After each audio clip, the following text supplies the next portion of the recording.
ሰላም ጤና ይስጥልን ውድ የጄኤምኤም ቴሌቪዥን ተመልካቾቻችን ከጄኤምኤም ቴሌቪዥን የጄኤምኤም መረጃዎቻችን ወደ እናንተ የሚደርሱበት ሰዓት ላይ እንገኛለን። በቅድሚያ ማርስ ዜናዎች የኢትዮጵያ ወንጌላውያን ቤተክርስቲያናት ህብረት በሀገር ውስጥና በዓለም ዙሪያ ያሉ ኢትዮጵያውያንን ያሳተፈ ብሔራዊና ዓለም አቀፋዊ የአንድ ቀን የጾምና የጸሎት ጥሪ አስተላለፈ።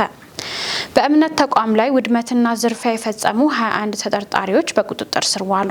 ከውጭ በፓኪስታን አንድ ክርስቲያን ወጣት በቤተሰቡ ላይ ሲሰነዘር በነበረ ዛቻ ሳቢያ ተገደለ።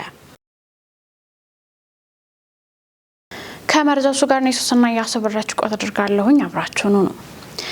የኢትዮጵያ ወንጌላውያን ቤተክርስቲያናት ህብረት በሀገር ውስጥና በዓለም ዙሪያ ያሉ ኢትዮጵያውያንን ያሳተፈ ብሔራዊና ዓለም አቀፋዊ የአንድ ቀን የጾምና የጸሎት ጥሪ አወጣ።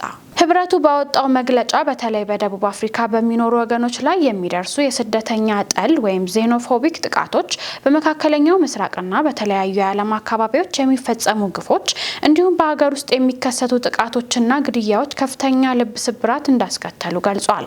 ህብረቱ ሰው በእግዚአብሔር መልክና አምሳል የተፈጠረ ክቡር ፍጡር ነው በማለት ሰውን ማጥቃት፣ ማሰቃየትና መግደል በፍጹም ተቀባይነት የሌለው ክፋት መሆኑን አስገንዝቧል። በጥሪ ውስጥ ሶስት ዋና መልእክቶች ተካተዋል። በንስሐ ወደ እግዚአብሔር መመለስ፣ ቤተክርስቲያን የንጹህ ወንጌል ድምጽ እንድትሆንና እኔ ወንድሜ ጠባቂ ነኝ የሚለው መርሃ ግብር በተግባር መኖር በሚሉ ጉዳዮች ዙሪያ ያተኩራል። ህብረቱ ሰዎች በየትኛውም ቦታ ሲኖሩ ለሌላው ሰው ደህንነት፣ ክብርና ህብረት ተጠያቂነት እንዲሰማቸው ጥሪ አቅርቧል።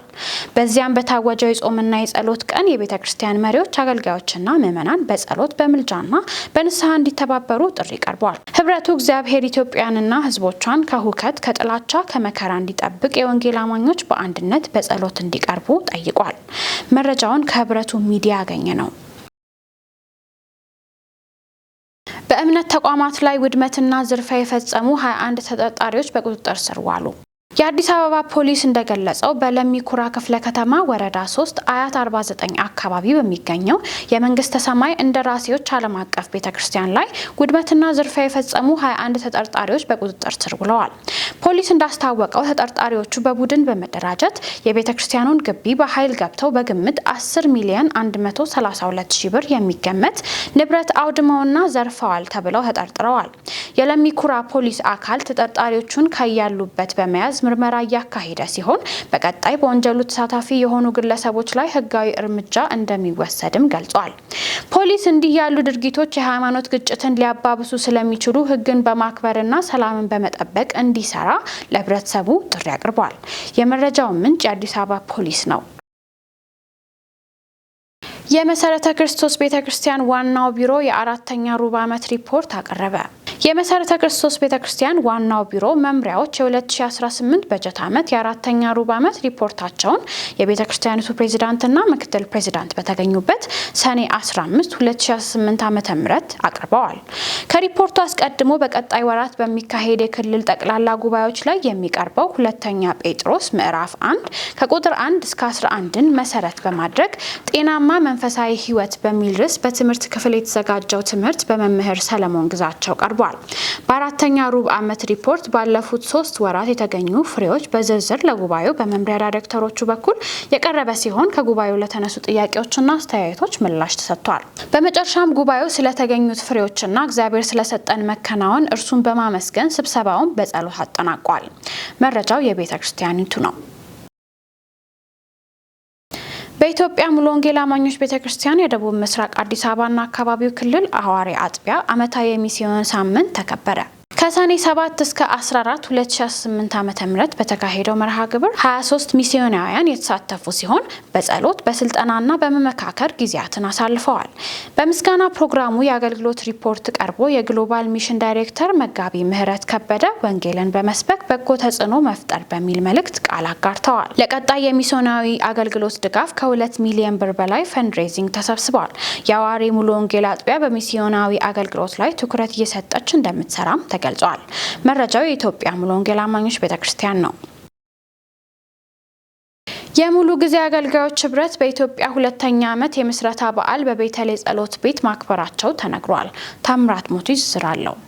በአገልጋዮች መካከል የመቀባበል የመዋደድና የመደጋገፍ ህብረትን መፍጠርና በብዙ የህይወት ድካም ውስጥ ያሉትን የማበረታታት ብሎም የመደገፍ ራዕይ ይዞ የተነሳው የሙሉ ጊዜ አገልጋዮች ህብረት በኢትዮጵያ ምስረታ ያገኘበትን ሁለተኛ ዓመት መከኒሳ በሚገኘው ቤቴል የጸሎት ቤት አዳራሽ በተለያዩ መንፈሳዊ ፕሮግራሞች አክብረዋል። የምስረታ በዓሉም በጸሎትና በዘማሪ ካሌብ የአምልኮ ዝማሬ አገልግሎት ጅማሬ ያደረገ ሲሆን በእንኳን አደረሰንና ደህና መጣችሁ መልእክትም ቀጥሏል። የእግዚአብሔርን ቃል መልእክት ያቀረቡት የህብረቱ መሪ ፓስተር ጌታቸው ከበደ ባለራዕይ ትውልድ ይነሳል፣ ጌታ ለዓላማው ልክ እንደ ነቢዩ ኤርሚያስ እያሳደጋቸው ያሉ ልጆች አሉት፣ ከኛ የሚጠበቀው ልንጸልይላቸውና ለአገልግሎት ስፍራ እንድንሰጣቸው ነው ሲሉ የቃል መልእክታቸውን አስተላልፈዋል። የሙሉ ጊዜ አገልጋዮች ህብረት በኢትዮጵያ በወር አንድ ጊዜ በመሰባሰብ ህብረት የሚያደርግ የሚጸልይና ለሙሉ ጊዜ አገልጋዮች መልካም የሆኑ ራዕዮችን የሚያቅድ ሲሆን በሁለት ዓመታት ቆይታም ስለተሰሩ መልካም ስራዎች በተለያዩ አገልጋዮች ምስክርነት ተሰጥተዋል። ቀጥሎም በህብረቱ ላይ በተለያየ መንገድ አስተዋጽኦ ላደረጉ አገልጋዮችና ባለድርሻ አካላት የምስጋናና የእውቅና ምስክር ወረቀትም ተበርክቶላቸዋል። በመጨረሻም ህብረቱ በቀጣይ ጊዜያት ለሙሉ ጊዜ አገልጋዮች ቤት የመስራት ራዕይ ሰንቆ እየተንቀሳቀሰ የሚገኝ መሆኑንና ከዚህ መልካም ራዕይ ጎን መቆም ለሚፈልጉ ቅዱሳን እንዲሁም የህብረቱ አካል መሆን ለሚፈልጉ አገልጋዮች የአገልግሎቱ በር ክፍት መሆኑን የሙሉ ጊዜ አገልጋዮች ህብረት በኢትዮጵያ መስራችና መሪ የሆኑት ፓስተር ጌታቸው ከበደ ጥሪና መልእክታቸውን አስተላልፈዋል። ኪንግደም ቢልደርስ ኔትወርክ ሚኒስትሪ በክርስቲያን ነጋዴዎችና ሙያተኞች ህብረት ወርሃዊውን የማህበራዊ ግንኙነት ፕሮግራም ወይም ኔትወርኪንግ ኢቨንት አካሂዷል። ኪንግደም ቢልደርስ ኔትወርክ ሚኒስትሪ በክርስቲያን ነጋዴዎችና ሙያተኞች ህብረት ላይ የሚሰራ አገልግሎት ሲሆን አገልግሎቱ በሀገር ውስጥና በአሜሪካ በተለያዩ ከተሞች ካሉ አብያተ ክርስቲያናት ጋር በመተባበር የክርስቲያን ነጋዴዎችና ሙያተኞች እርስ በርስ እንዲተዋወቁና እንዲተባበሩ በጽድቅ የንግድንና የፕሮፌሽን ዓለምን በማሸነፍ በወንጌል አማኙ ህብረተሰብ በተጽዕኖ ፈጣሪነት የምድሪቱን ከፍታ ለመውረስ እየሰራ ይገኛል። ቅዳሜ ሰኔ 13 2018 ዓ.ም በተካሄደው የወርሃዊ የኔትወርኪንግ ፕሮግራም የተለያዩ ነጋዴዎችና በተለያየ የሙያ ዘርፍ የተሰማሩ ቅዱሳን ተገኝተዋል። ፕሮግራሙን የኢትዮጵያ ወንጌል አማኞች አብያተ ክርስቲያናት ካውንስል ምክትል ፕሬዝዳንት ዶክተር ቤተ መንግስቱ በምክርና በባርኮት ጸሎት የከፈቱ ሲሆን በዕለቱ የውይይት ርዕስ ስራ ፈጣሪነት ወይም ኢንተርፕረነርሺፕ ላይ የፓናል ውይይት ተካሂዷል። በመጨረሻም የአገልግሎቱ ዋና መስራች ወንድም ሱራፌል ጥላሁን ስለ አገልግሎቱ ራዕይ ለጉባኤው አካፍለው ፕሮግራሙ በአምልኮ ተጠናቋል። ለዘማሪ ፓስተር ሸዋዬ ዳምጤ ባለ 3 መኝታ አፓርታማ የቤት ስጦታ ተበርክቷል። ዘማሪ ፓስተር ሸዋዬ ዳምጤ ከ52 ዓመታት በላይ በዝማሬ አገልግሎት በገጠር በከተማና ከሀገር ውጭ በትህትና ሲያገለግሉ የቆዩ ሲሆን ኑሮ ከጌታ ከኢየሱስ ጋራ በውይይቱ ኢየሩሳሌም እና አይቀደምም እግዚአብሔር የተሰኙ ተወዳጅ መዝሙሮችን ጨምሮ በብዙ የአማኞች ልብ ውስጥ የተቀመጡ መዝሙሮችን አበርክተዋል። የቤት ስጦታውን ያበረከቱት እህት ለኔ አስራት ነው ላንተ ደግሞ ደሞዝ ነው በማለት ዘማሪ ፓስተር ሸዋዬ ለአገልግሎት ላደረጉት ትጋትና ዘመናት አመስግነዋል። በመርሃ ግብሩ ላይ አዳማ ጀምሮ ከፓስተር ሸዋዬ ጎን በመቆምና ከጎፈንድሚ ድጋፍን በማስተባበር ያገለገለው ዘማሪ ፓስተር ያሬድ ማሩ እግዚአብሔር የጸሎታችንን መልስ ሰጥቷል በማለት ደስታውን ገልጿል። ዘማሪ ጆይስም በወንጌላውያን የዘማሪዎች ህብረት ስም ደስታውንና አድናቆቱን ገልጿል። መረጃውን ከአሜን ቲቪ ኢትዮጵያ ያገኘ ነው። መረጃዎቻችን እንደቀጠሉ ናቸው። አሁን ደግሞ ከውጭ ወዳገኘናቸው መረጃዎች እናልፋለን። በፓኪስታን አንድ ክርስቲያን ወጣት በቤተሰቡ ላይ ሲሰነዘር በነበረ ዛቻ ሳቢያ ተገደለ። ዳንኤል አንተነህ ዝርዝር አለው።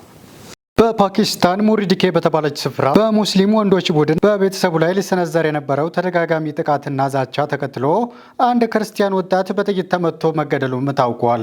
የብሪታንያ ኤዥያ ክርስቲያን ማህበር BACA ፍትህ እንዲሰፍንና ተጋላጭ የሆኑ ቤተሰቦች የተሻለ ጥበቃ እንዲደረግላቸው አስቸኳይ የመንግስት እርምጃና የህግ ማሻሻያ እንዲደረግ እየጠየቀ ነውም ተብሏል። የ22 ዓመቱ ፕሬማሲ የተገደለው ቤተሰቡ ተደጋጋሚ ማስፈራሪያና ጥቃት ከደረሰበት በኋላም ነው። እንደ ቤተሰቡ አባላት ገለጻ ከሆነም ጥቃቱ የጀመረው እንደ አውሮፓውያን አቆጣጠር ሰኔ 8 ቀን 2026 ሲሆን መሐመድ ሀቢብ፣ መሐመድ ሪዝዋን፣ አድናን ኡስማን፣ ሁስናይን እና ሐምዛ ባጅዋ የተባሉ ወንዶች ወደ መኖሪያ ቤታቸው በመምጣትም የስድብና የዛቻ ናዳ ባወረዱባቸው ወቅት ነው። የፕሬም እናት የሆኑት ሬሃና ቢቢና እህቱ ሙቃዳስ ቢቢ ክብረ ነክ ለሆነ ቃል ስድብና ማስፈራሪያም ተዳርገዋል። ሙቃዲስ የተፈጠረውን አስከፊ ሁኔታም ለBACA ስታስታውስም በሮቹን ከውስጥ ዘጋቸውም ብላለች። ጥቃት አድራሾቹ ሴቶችን በአደባባይ እንደሚያዋርዷቸው እንዲያስወጧቸው የዛቱም ሲሆን የቤተሰቡ አባላት ወደ ውጭ እንዲወጡ የጠየቁት በአካባቢ በሚገኝ የጫካ ፋብሪካ ውስጥም ስራችንን አንቀጥልም በማለታቸው በተነሳ ውዝግብ እንደሆነም ተገልጿል። መረጃው የክርስቲያን ፕሪሚየር ኒውስ ነው።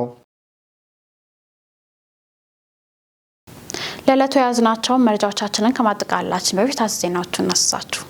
የኢትዮጵያ ወንጌላውያን አብያተ ክርስቲያናት ህብረት በሀገር ውስጥና በዓለም ዙሪያ ያሉ ኢትዮጵያውያንን ያሳተፈ ብሔራዊና ዓለም አቀፋዊ የአንድ ቀን የጾምና የጸሎት ጥሪ አስተላለፈ። በእምነት ተቋም ላይ ውድመትና ዝርፊያ የፈጸሙ 21 ተጠርጣሪዎች በቁጥጥር ስር ዋሉ። ከውጭ በፓኪስታን አንድ ክርስቲያን ወጣት በቤተሰቡ ላይ ሲሰነዘር በነበረ ዛቻ ሳቢያ ተገደለ። ለዛሬ ያዝናቸው የጄኤምኤ መረጃዎቻችን ይመስል ነበር። እኔ ሱስና ያሱ መረጃዎቹን ወደ እናንተ ያደረስኩኝ አብራችሁ ቆይታ አደረኩኝ። መረጃዎቹን ያዘጋጁላችሁ ደግሞ ዳንኤል አንተነህና ነጻነት አቆማ ነበሩ። ከቀሪ የጄኤምኤ ቴሌቪዥን ፕሮግራሞቻችን ጋር መልካም ቆይታ